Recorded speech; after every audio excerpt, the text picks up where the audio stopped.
Hello guys! Magandang araw! So for today's video ay magluluto tayo ng fried tuna dumpling. Kakailanganin lang natin dito guys ng century tuna. Dalawang lata ng century tuna guys ang ginamit ko dito. Isa-separate lang natin guys yung sabaw ng ating century tuna. Next guys ay maglalagay tayo ng isang kutsara ng cornstarch. Ilalagay na rin natin ang ating bawang, sibuyas, carrots, and spring onion. Sobrang sarap nito guys, promise. Next guys, ay maglalagay lang tayo ng isang piraso ng itlog. Maglalagay din tayo ng paminta. Maglalagay din tayo guys ng konting pampalasa.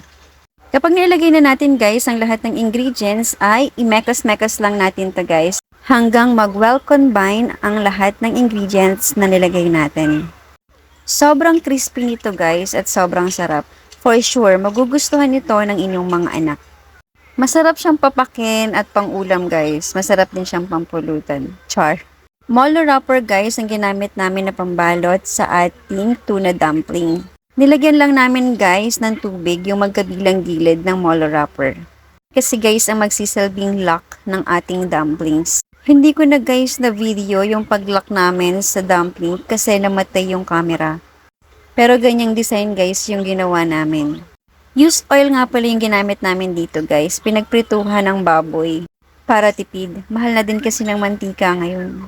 At isa pa, kami lang din naman ang kakain yan. Kaya okay lang yan. Isa pa guys, dapat deep fry talaga yung gagawin natin dito sa ating dumpling. Para maging pantay yung pagkakaluto sa kanila. Kulang na kasi guys yung mantika ko kaya hindi siya naka-deep fry. Pero kung marami naman kayong mantika dyan sa bahay ninyo, i-deep fry nyo na lang guys. Sa mahinang apoy lang natin to guys lulutuin kasi mabilis maluto yung molo wrapper. Pag malakas na apoy kasi baka mahilaw yung cornstarch na nilagay natin kanina. Pwede nyo rin tong itry guys. Kaysa bumili kayo sa labas, makakamura pa kayo. Ayun na nga guys, dahil nahihirapan akong magbaligtad sa ating dumpling. Kabilang side yung ginamit ko guys para maipon yung mantika at ma-deep fry talaga ang ating dumpling.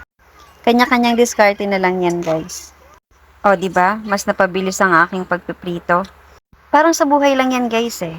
Nakadepende sa diskarte mo sa buhay kung paano mo susolusyonan o haharapin ang mga pagsubok na dumarating sa iyong buhay. Think positive. Kasi lahat ng problema may solusyon. Kasi nga sabi diba, walang ibibigay ang Diyos na hindi mo kakayanin. Dahil meron tayong Diyos na laging handang tumulong. Kung lalapit ka lang sa Kanya at pahihintulutan mo siyang pumasok sa iyong buhay. Kaya wag kang susuko, laban lang.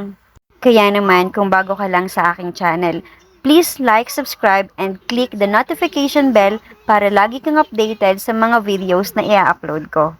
Yun lang guys, thank you for watching. Thank you Lord sa lahat ng blessings.